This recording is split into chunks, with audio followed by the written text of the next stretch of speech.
One question which I keep getting asked is what is the distinction between speculation, trading, and investing?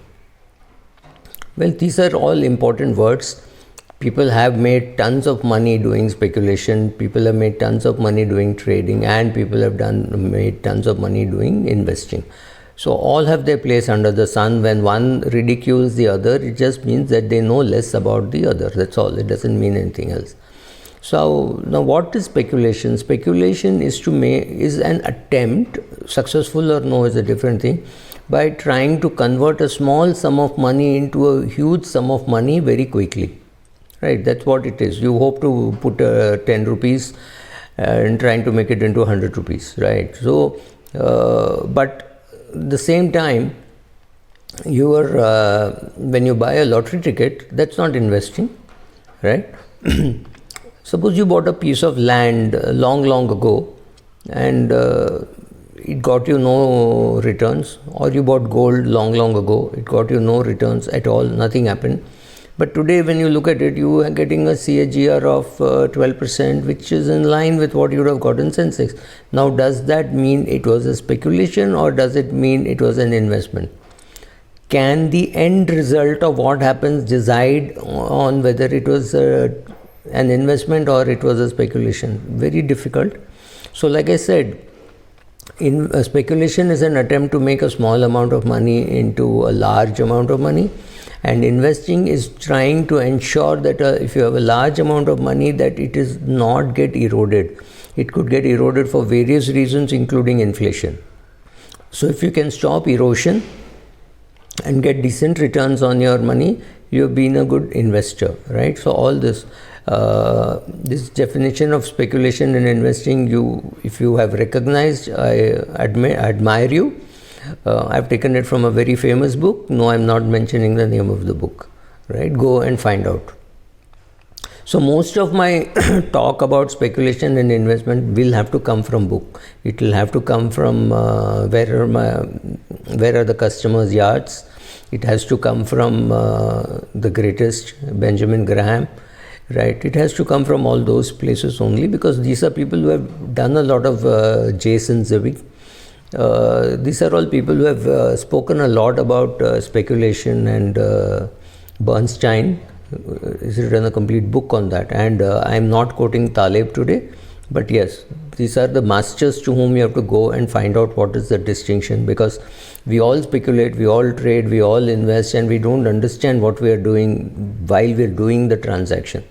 So like I said, even if I were to trade, I rarely speculate. It is just accidentally if I make some money, but largely it is investing, but my trading is based on investment.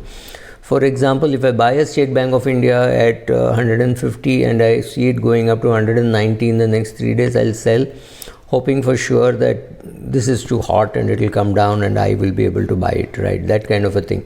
So yes, we all do. It's nice to know the theory behind all of this, right? And also the belief that investing is conservative and speculation is wild and should not be done. Too much of media is spent on saying speculation is wrong, short-term trading is wrong, long-term investing is the only thing which works. I have nothing against it, but many of our theories are going to be questioned by the coronavirus. Right, many things are wrong, right? For example, when the coronavirus started, you thought the first to fall would be the overpriced equity shares, but the strongest companies became the biggest. Tesla, everybody thinks Tesla is the next big balloon to be pricked, or everybody is looking for a needle, but it is getting bigger and bigger. I'm not even saying whether it is speculation or no, but the minute it gets into the index, which it will have to, prices will go up even further. What do? At what price do you sell, right? So not knowing when to sell is also somewhat like speculation. You bought a share for $100, you thought it will go to 200, it is now at 350 and you're not selling. Are you speculating or are you investing? Right? These questions are not easy to answer. So therefore we go to the masters and look for what they say. right? So Graham says Graham talks about investing more than, so saying investing for the future is essentially something to be guarded against than to be profited from. Speculation, on the other hand, may always and often derive its basis and its justification from prospective developments that differ from the past performance. So there has to be some big change which is happening. A company which was bad is trying to become good. That's a change. An industry which had a lot of cash has been brought under GST, and therefore now it is showing more profits. It always had it, but now it is showing more profits, right? Those are changes because of which you are making money. That is not speculation. That is, you are anticipating the change and therefore investing, and therefore you are making money, and you might be happy in a short-term gain. Somebody may say, no, this is a dramatic change which is going to happen, so I will stick on to this investment for 5 years or 10 years. Sticking around for a long time, does it make it an investment and not a speculation? I do not know. But one very important thing to believe in speculation is you don't have the ability to take delivery. For example, you think Bharti Airtel is a good buy at 10 rupees or 9 rupees, whatever is the price today. And but you can, on your own, with your own money, maybe you can buy 15,000 shares, right? That's all you have. But if you do an F&O, you can buy 1.5 lakh shares with perhaps the same amount of money. So if you think that the short term looks good, which means the next 3 days, 5 days, 10 days, 1 month, 2 months, you're going to see a spurt in the price, then you will do such a transaction. It's a very highly leveraged transaction, and such transaction you normally want to do it for a short period of time. However, if you're an investor, you will buy and say same things, but you will buy and say, I am not too keen to leverage. I'm happy buying 1 lakh shares. I don't need to buy 1.5 crore shares, right? So you do that. So again, investing versus speculating. What is speculating? Again, comes to, you have invested in companies which don't pay dividend, where there is only growth happening. You are speculating and hoping that the growth will happen, growth will be continuous. Believe me, the promoter is also happy with such capital. You need such capital. Uber, Ola, Amazon, all these companies have no chance of paying dividend for a very long period of time, which means it has to have patient investors, not speculators, right? Patient investors will stay in for a long time.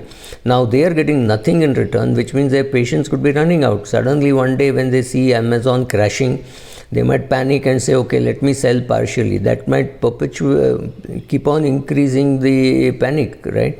So any of these things could happen, and suddenly the market cap of Amazon could get wiped out. However, right now it has got an extremely patient set of investors. So if you are businessman looking to do business, you have to look at those shareholders and say, wow, this is what is called patient shareholding. Today people are not patient. People want results within a month, within 2 months. But look at Amazon. I can't see the cash flow coming back to the shareholders for a very long period of time. I'm not questioning the business model, but that is the business model. Are you willing to sit? Like, for example, everybody says if you put so much money in Wipro, it would have become so much today. The question is, are you willing to wait for that longer period, especially in cases like Amazon, where you don't even get a dividend, right? So you just hold on. So are you a speculator or are you an investor? Again, I don't want to answer.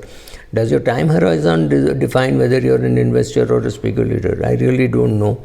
Your whole attitude towards it. Are you, when you enter in, do you think you're speculating or are you investing? That, I think, is the answer to what is speculation and what is investing. Thank you.